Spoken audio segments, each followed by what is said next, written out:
Welcome to Founders Future, a podcast powered by Closers.io, where we dive into the journeys of innovative entrepreneurs and explore the road ahead for them and their companies. I'm your host, Amar Elm, and in each episode, we uncover the stories behind impactful ventures, the challenges faced along the way, and the strategies driving their future growth. Today, we are absolutely thrilled to be joined by Dr.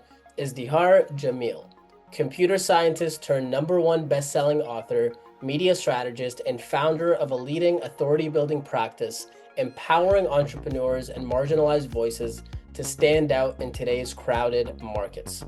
Izdihar's systems for rapid authorship, media features, and stage presence have transformed the professional lives of hundreds around the world, and her advocacy for representation and visibility is changing the narrative for women and immigrants in business. Dr. Izdihar, welcome to Founders Future. Thank you so much, Amar, and thank you everybody for joining us today. Yeah, I am excited to dive in. I always like to start from the beginning. So take me back to before you started your company, before you became an entrepreneur, before you became a founder. What were you doing beforehand? And then what really motivated you to step into this space in the first place? Yeah, so I think it started off when I was pregnant with my eldest son, Abrar. So I was about 4 or 5 months pregnant. I was doing my PhD in computer science in England. And then at that time, my husband, Riza, we were reading, books like T. Harv Eker's book. I forgot his name, Millionaire Mindset or something. And we were intrigued with financial freedom and all those things. So one day he says, hey, do you want to start a business? We can deliver organic produce from the farm to the customer store. And I was like, babe, I'm like 5 months pregnant and I'm doing my PhD. Like the last thing you want to do is start a business.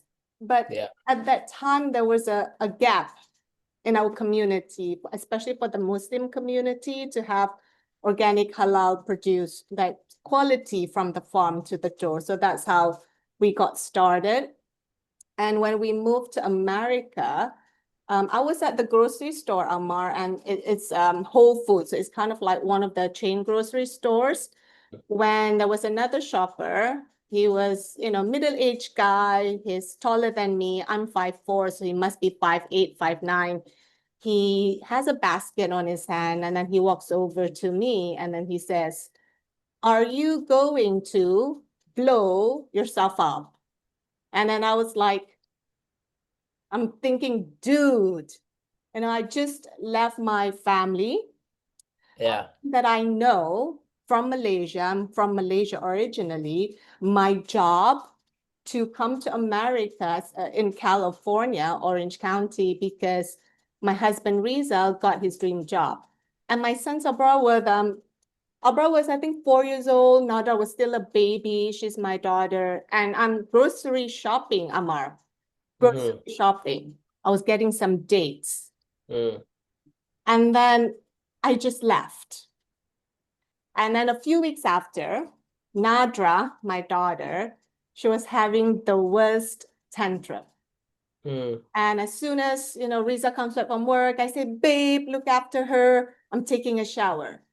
And I was just washing my face and I hear bang, bang, bang. Calm down now, Rizal says. There's a police officer waiting for you. Wow. So I'm like, okay, dry myself off, put in my hijab, pick up Nada, go downstairs. And I see 2 police officers in full gear. When I say full gear, it's bulletproof vest, guns over their shoulders, and then the fingers on the trigger. Wow. One that is closest to me says, why is your baby crying? Your neighbor says there's a baby crying. And Nadra was on my left hip, Amar. Like I looked at Nadra, I looked at the officer, and I was like, well, she's a baby. Yeah. And then, they checked her out, nothing wrong with her, they left. And I was thinking, America is the worst mistake of my life. And just so happens to cheer me up, my husband, he got me an online course on how can be, an online consultant, business owner. So it's just really helpful at that time to take my mind off things. Yeah. And one of the things I have to do is go live on social media. And this is like Mother's Day 2018. Mm. First time ever going to social media. I got a pink top, floral hijab. Yep. And then just before hitting the live button for the first time, I was like, they are going to think I'm a terrorist. But I hit the button. Did it. And then today, I'm like a 21 times best-selling author. I've Wow. featured with Oprah in her book, Healing Wow. Leaders and Legend. I've Yeah. been a TEDx speaker, curated TEDx events, stages, media, because I believe there's one thing, and that no person should ever have to be afraid of who they are, and that Yeah. that unique voices should be heard on prestigious platforms without prejudice. So that's how I kind of like rearranged my business from selling organic chicken and lamb and beef from the farm to Yeah. hearing voices, either on books, either on stages or on TV. Good for you. I love how you explained that. And I think it's so powerful for people to understand that sometimes you just need to do the thing regardless of what other people are gonna think. Mm-hmm. Um, 100%. let's fast forward to today to give the listeners more context into what your business looks like. Who would you like? What is the core business model? I know you've got books. You also do go on speaking events. There's a lot of different things that you do. Can you walk us through the various different income streams that you have? So there's basically three. So number one, I help leaders, thought leaders, entrepreneurs, coaches, consultants to become best-selling authors. Because that way they have a tangible business card and a legacy, a timeless legacy they can share with people. And it really is helpful, especially when you have books, to use it as a tool to grow your business and income. So that's the first thing, books. And then the second thing that we do is media and TV. So you got to get yourself in front of an audience, right? Like here, we're talking on a podcast today, on TV or magazines or other forms of media to get in front of a large audience that not only boosts your credibility, but making sure that your voice are being heard. And Hmm. somehow, one at least if at least one person that hears your voice, you've already done the best job, even if it's just giving them hope or wisdom or tips. And then the third thing that we do is that I help leaders to speak on influential stages. Because I'm the curator for TEDx Huntington Beach. And again, TED is so powerful, such a powerful platform to put your message out there. Awesome. I love that. And I'm super curious because we have a lot of coaches and consultants that listen to this. When it comes to your marketing process, so when you want to bring on more clients and help them either become best-selling authors, media TV gigs, or speaking on stages, how do you market yourself? What does that look like? So I think over the years, before it was all about quantity, like more people. Now Mm, it's just about quality. And I really don't want to work with a lot of people. So we're a boutique experience. So it's kind of like the opposite of what I was taught before. And one of the ways we do it is social media. So I am an advocate for organic marketing. I mm, don't pay any ads at all. I write books. So when I write books, people see me. Like the other day, one of the manager for an influential platform loved my book, Women Who Lead and Speak with Influence. So she asked me to write an article for her audience. So I get in front of audience. I also get a lot of referrals. So today at this point, Amar, I don't want to do multiple different strategies. I just do very few, but that works. Social media, referral, and then my books just helps me sell myself to the right people. yeah, that's awesome. So do you ever see yourself doing paid ads or no? No, I mean, not at the moment. I haven't done it since I started, but Yeah, not at the moment. that makes sense. And Mhm. I'm curious when it comes, if somebody wants to work with you, what does that sales process typically look like? Do they have to hop on a call with you? What does that process look like? So I've personally taken myself away from calls because that's not the best use of my time. So Mm-hmm. typically they would come to one of my master classes. So we have a few master classes like how to write your book in 30 days and or speak with influence, speak with impact master classes that will come through there. And some of the master classes are recorded, some of them are live. So they will come through there. We get a feel of them, they get a feel of us. And then if they're interested, we make an offer for them to fill up an application so that we can review them to see whether they're a good fit or not. And then if we are a good fit, we'll send them an offer. So typically our offer, Amar, is not a cookie cutter thing. So it's very personalized because let's say for yourself, you're growing a business, you may need different things. You may need books, but you don't need media at the moment. Or if you probably just want to speak on TEDx stages, or even if you've already written books, you probably need publicity or visibility. So we are very like boutique and personalized, and I believe in making connection as we go along, rather than, you're just a number to me. So that's kind of like typically how our process works. Okay, very interesting. So you just email them and then they just pay via payment link and then Uh-huh. get started. Okay. Yeah, so once they've attended the masterclass, they fill in the application form because they've already known me, right? They have the trust factor. And then if it's a good fit, we send a proposal, they like it, or if you need to tweak it, we'll tweak it. And then it goes into a payment. So an example, like I work with a client, Kylie, on her book project, Voices for Impact. So she was really impressed with how we do our work.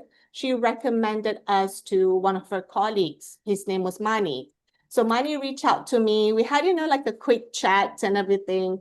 Obviously, like he didn't go to my masterclass, but sometimes if it's by referral, I'll jump in a quick call. Mhm. I listened to Mani, what he wanted. He says X, Y, and Z, crafted a proposal, send it over to him, and then paid. Cool. Mhm. Very cool. Yeah, I love that. Well, walk me through, I guess now at this stage of your career, Mhm. what does success look like for you? Like if you were to think about the future and where you like what does success look like personally and professionally for you?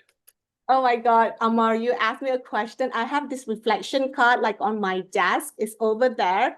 And it says a similar question. How do you define success, or how does success look like? So you're very in tune with what I put on my table. What success looks like for me is that I get to have time to do what I want, who I want to work with. So basically, I don't want to work weekends. I don't want to work. I'm done working after 1 o'clock because then it's my time taking care of the kids. One of my son abroad is a hockey player, so I'm on ice like almost every day. I mean, hockey, I know is a big thing in Canada. Success looks like I just want to work from 10 to 1. I don't want to work weekends. I want people to come to me by referral. I want time for myself to go to the beach, to go to swimming. And I want the financial abundance and flow to come in my way. And at first, I thought success was like I have the Louis Vuitton bag, I have the private jets, I have a Porsche, but all that doesn't matter anymore. Like my family's happy, I'm happy and healthy, my family's happy and healthy, and I've got good people around me that gives me good energy and brings out good energy from me. So that's what success looks like for me right now. That's awesome. That is not a bad life at all. That sounds amazing. No, it is not. And I also envision I'm going to have a professional chef that's going to be cooking for me. So Oh it's my just God, that's awesome. a little bit of time of like, having to cook. I love food. Growing up in Malaysia, we have, so many, amazing kind of food. I love food, but I don't like cooking. But Mm, because I love food, I have to cook, right? And yeah, yeah, my for kids. sure. So what success looks like is to have a professional chef that's going to cook 5 days a week for me, or at least, cook some of the meals and Yeah, can top up the rest. awesome. I love that. What is the best way for people that want to work with you to reach out to you? I would say go to izdiharjamil.com, my website, and download my checklist. Write your books in 30 days. So at the very least, you get into my world. Because every now and again, I send an email that, a positive-based email, a little bit of tips. Like today, I sent out an email about my son Abra, who's been on ice since 5 years old, played hockey for about 7, but never ever won a championship. He's never been on a team that won number 1, like never, like for the 7 years. And then last weekend, unexpected thing happened. His team shot to number 1. So I Wow. shared, a little bit of my reflection, my lessons. So that would be the best place. I'm a little bit old school. I still use emails. So I read all the emails that is being sent to me, and I do my best to reply all the emails. So once you sign up to download the checklist, you automatically get into my world, and we're able to connect to each other via emails. And then I believe like the second one that you can connect with me is connect with me via Instagram at IMDR Izdihar Jamil. So every now and again, I checked my what do you call that Instagram messenger, the messenger. So I think Yeah. that's the best way to connect with me. Your DMs? Yeah, for sure. Yes, the DMs or LinkedIn. So you and I got connected via LinkedIn. Cool. Izdihar, thank you so much for your time. I appreciate Thank it. you so much. It's been my pleasure, Amar. Yeah, me as well. So that wraps up another inspiring episode of Founders Future. To our listeners, if you enjoyed this episode, make sure to subscribe wherever you listen to your favorite podcasts.